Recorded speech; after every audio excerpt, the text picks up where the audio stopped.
So let's say you have an app that looks something like this. Here's the design of the app. And when I run this app, we have a simple checkout. So it says enter your shipping address. We have a street, city, and state. So let's say I enter this street here. I pick a city, New York, state, New York, and I click purchase. Now, when I do that, it simply says here order has been placed. Now, the next step is, let's say I want to send the user an email. Obviously, I'm going to have a field for email. Or let's say I want to send myself an email or an SMS, or I want to enter maybe a row in Google Sheets or Airtable, or do some kind of action. So what I'm talking about is I have an app here and I want to take an action after something happens on my app. And I really have two options here. I can do it inside the Bubble app, or I can do it externally. I can do it through some other service, through something else, through something external from my app. Now, doing it through the Bubble app is possible, but then I need to either code it myself or find a plugin that already does it. Or I can do something that's kind of tested, and that's kind of the way a lot of people do it, is I can use a third-party service to do it myself. And so in today's video, I'm going to be showing you how you can integrate your Bubble or pretty much anything else using a third-party service that allows you to do a lot of amazing things and make your app a lot more interesting, a lot more effective, a lot more dynamic, and add some functionality to your app. But before we get started, if you're interested in building apps without writing a single line of code, you're interested in designing apps, marketing apps, making money with these apps, then this channel is definitely for you. If you're not yet subscribed, make sure you definitely subscribe, smash a like on this video, and leave a comment to let me know what you think about this video or any questions you might have. Having said that, let's get started. So here's the app that I have. We have here a purchase button.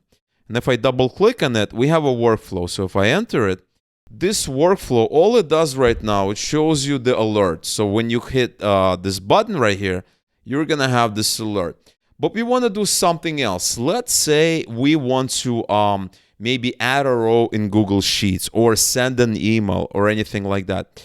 And the best way to do it is by using something called automations. And the way you want to do automations is by using something called a webhook. So what is a webhook? Well, here's a definition. A webhook in web development is a method of augmenting or altering the behavior of a web page or web application with custom callbacks. These callbacks may be maintained, modified, and managed by third-party users and developers who may not necessarily be affiliated with the originating website or application. So that's a lot of words, that's a lot of text. Let me explain to you in a very, very simple terms. Essentially, what a webhook is we have a third-party application that looks something like this. So here's an application. This is separate. So this is a third-party app that does something, okay? That does something, okay? So maybe this app sends an email. Maybe it adds a row in Google Sheets. Maybe it, sends an SMS. It does anything, right? It doesn't really matter what it does. And what it's doing is it's waiting on an action. So it's not doing anything just by itself. It only does something when we tell it to. And the way we tell it to is we connect to it using a webhook. So essentially, it's waiting for requests. And then what we're going to be doing is we're going to be sending it various requests. So it could be from our Bubble app. It could be from something else. It could be, AppGyver. It doesn't really matter from where. But the point is that when we do send the request, it's going to go ahead and it's going to start working, right? So it's waiting here. We send the request. This request goes right here, something like this, let's say, and then it executes our job. So it only does something when it gets data. And this is an awesome way of building apps because essentially it's not doing anything. It's waiting for us. So it's not, it's not sitting there or it's not running every 10 minutes or an hour.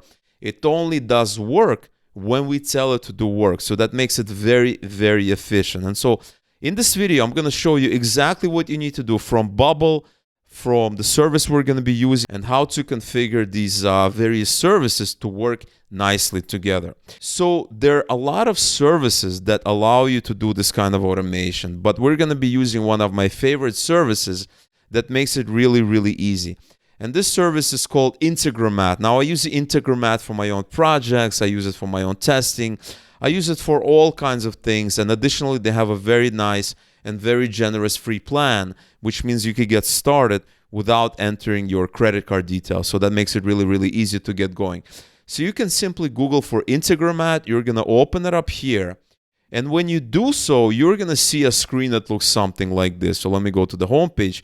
Here's kind of the home page. I have some requests that were being sent just previously.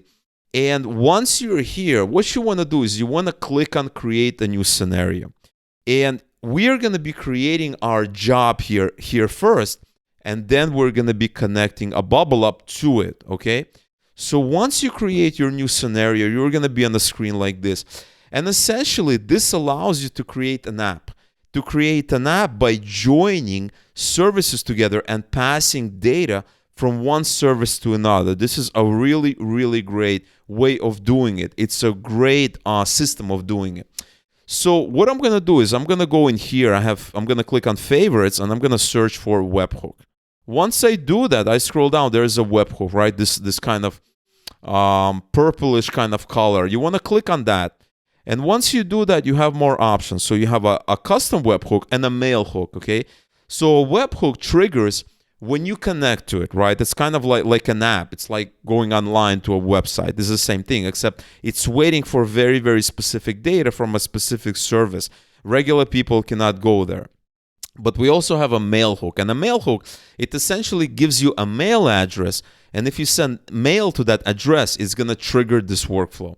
Now, what we're going to be doing is we're going to be using a webhook instead of a mail hook. So we're going to click here, and it opens up this thing here. So we don't really need this. This is a separate thing. We're going to be focusing on this.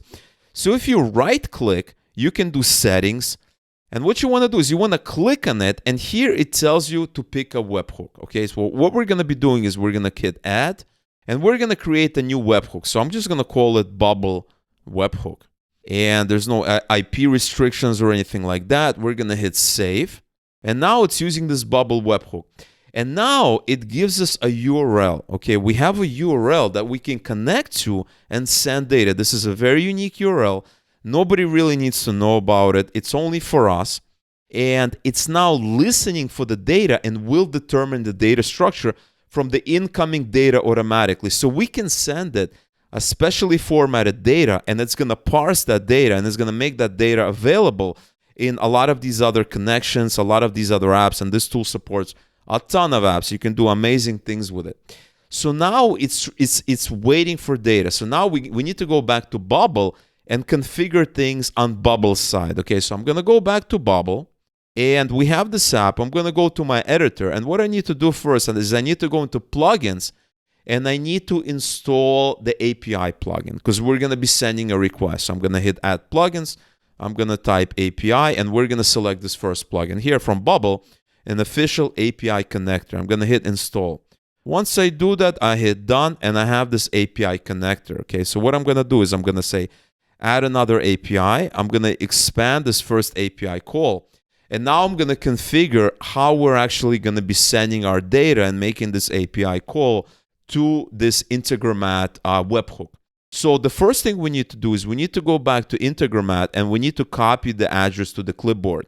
This address is where we're going to be sending our data, right? So I'm going to go back here, and I'm going to paste this address here. Okay, so I paste it here. I'm going to make this post. It's always going to be post when you're doing webhooks. We need to pass data in the body of the request instead of as get parameters in the URL. Okay, data type, use as, very important. It's going to be action. It's always going to be action. It's not going to be data because we're not getting any data back. We're not querying. We're just telling it what to do. We don't really care about the response. Data type is going to be text. And a body type is going to be raw. Very important you configure this correctly. Now we need to add one header. The header is going to be content type application JSON. Now, the next thing we need to do is we need to send it some kind of data. We need to structure our data. And so what we're going to do is I'm just going to go ahead. I'm going to go on Google, and I'm going to search for a JSON generator. Okay, we just want to format some data. Okay, so here's a bunch of generators. So here's one generator here. All right, so now we can generate the data. Okay, so this is kind of the data we're gonna start with. Once I hit generate, this is the data we get. Now, we don't need all this data. The only thing we need is we need a couple of fields. So for instance, in our form, if we go to the design, we have street, city, and state. That is the only thing we need to pass. So if I go back to this JSON generator, now all I want to do is I want to leave a couple of fields. So for instance, we have name, gender, company. Let's say I want to leave those fields. I'm going to delete all that. Okay.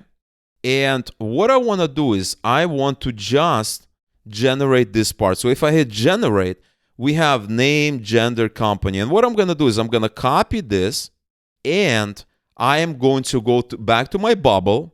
And I'm going to go back to Bubble, and I'm going to go back to Plugins API Connector. And what I need to do is I need to initialize the call before it will work. So I'm going to paste it. I'm going to rename a couple of fields. So I'm just going to say, what do we have here? We have, let's go back, street, city, state. So I'm just going to put street, city, state. Okay, I'm going to delete all this. Now I have 3 fields that I'm sending. Now, before I send the request, I want to make sure this thing is actually listening. So it says here, is now listening for the data and will determine the data structure. Okay, we're going to go back here and we're going to hit initialize call. And it says here, accepted.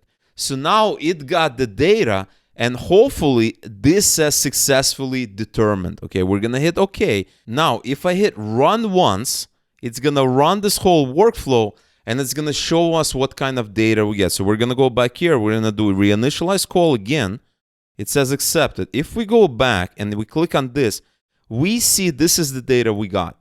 So it knows it. It knows the street is this, the city is that. It actually parsed the data and it understands it. So the only thing we now need to do is we need to configure this to be sent from the Bubble app. And in order to do that, what you want to do is you want to make sure these are specific variables. Okay, so if you go back here and you go into the design and you go into start edit workflow and you click on click edit action, you're going to go into plugins and now you see this new API call. I didn't rename it. It's still that old name. You can, if you rename it in the plugin settings, it's going to look different here. But if we pick this, you see it's looking for this JSON object. Okay.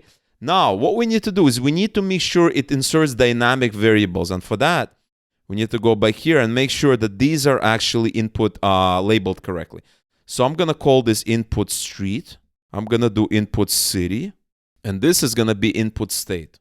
Okay, so if we go back to our workflow, we have we click here. And now all we have to do is we need to insert those variables. Insert dynamic variables. This is input street value. There we go. This is going to be input city value. And this is going to be input state value. So now we have actually a formatted JSON object, which is how you communicate. This is the format that you communicate.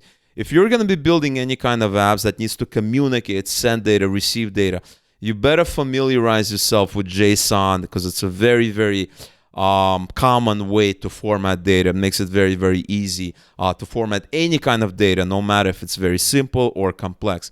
So we have this thing here. And now when we hit submit, it's going to go in here and it's actually going to listen and receive our data. So if we go back here and we have this thing here, what I'm going to do is I'm just going to run it.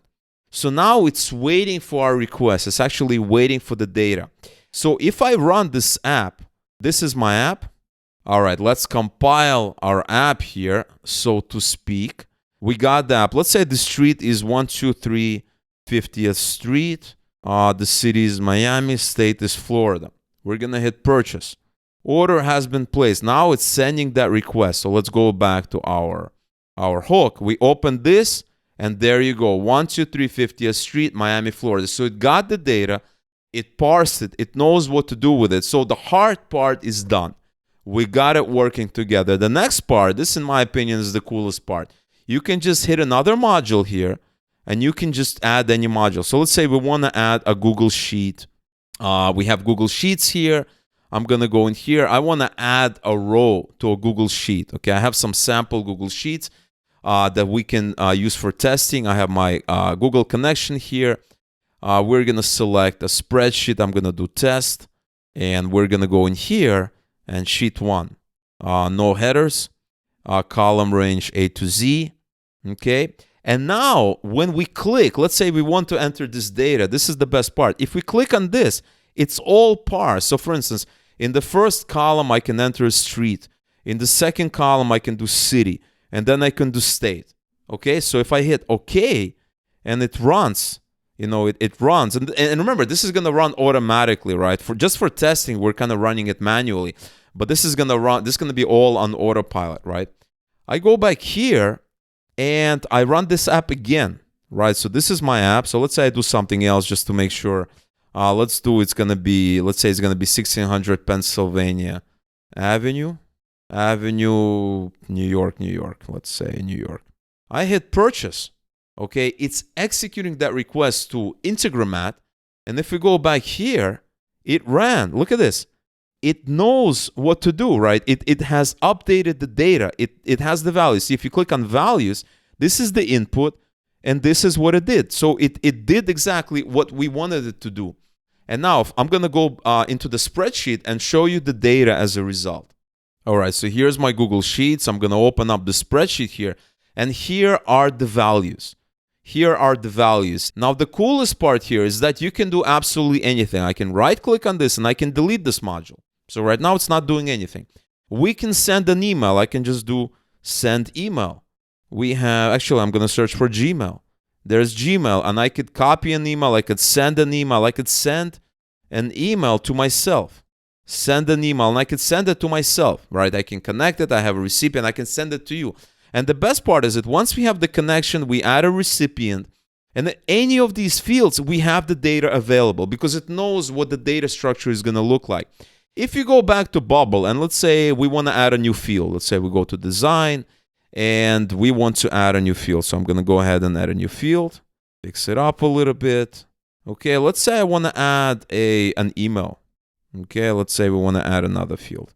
Here's, because, we need to contact the user, right? This is state. It's going to say email. We're going to go in here. This is actually going to be a text field. So actually, we can just use this text field here. Okay, so now we have a text field here. This is going to be our email, okay? So if they enter an email, we are going to be sending the person an email or something like that. And if you want to add a new field, very simple. Go in here, change this input to email, okay? Change this. Now we're capturing the email. Now you're going to go into the workflow. You're going to go in here, and now you just need to add a new field. Okay, so I'm going to go in here. I'm going to say email, and I'm going to do a insert dynamic data, input email value. Okay, so now we're capturing the email, but before we do that, we want to make sure that it's actually configured correctly. So you want to just make sure you modify this as well, and email is going to be james@james.com, for instance. Okay, we have this. And now we're going to go back here. We're going to say redetermine data structure, okay? Now it's waiting for us. We're going to go, we have that email here, and now it's going to know. We're going to do reinitialize call. We're going to get accepted. We're going to go back here, and now it's successfully determined it. So now it knows what's going on. If we click here, right, if we run it, if we hit run once here, just to make sure that it's working, I run my app, I go to design, I hit preview, and so let's say we have 5000 West 5th Street.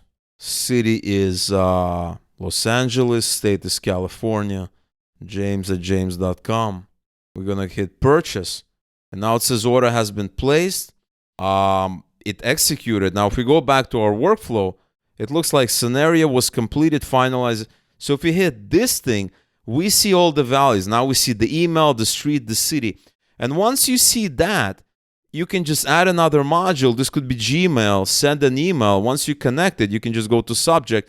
And the subject could be any one of these fields. Email, well, obviously email is going to be probably here. Add a recipient, email, and then you can go to subject. Maybe the subject is city, whatever, street. You can add new subjects. You can do a lot of cool things. And now you have kind of a workflow, right? You have a workflow without writing this functionality inside your Bubble app. So like I said before, you can write this functionality inside as a plugin. If Bubble does not support it natively, it's going to be a plugin in this case. Or you can just offload that on proven frameworks, on proven systems, on proven ways, on proven patterns. That's what we call it. That already work and have been tested and do exactly what you wanted to do. So this is going to make your app a lot more effective, a lot more interesting. And that way you're adding features to your app that alternatively could have taken a long time to do manually, or writing plugins. And not only that, it makes your app a lot more extensible, right? Because if Bubble comes out tomorrow and changes their whole API when it comes to plugins, you don't need to rewrite any of that. You don't need to even learn the Bubble plugin API, how it works.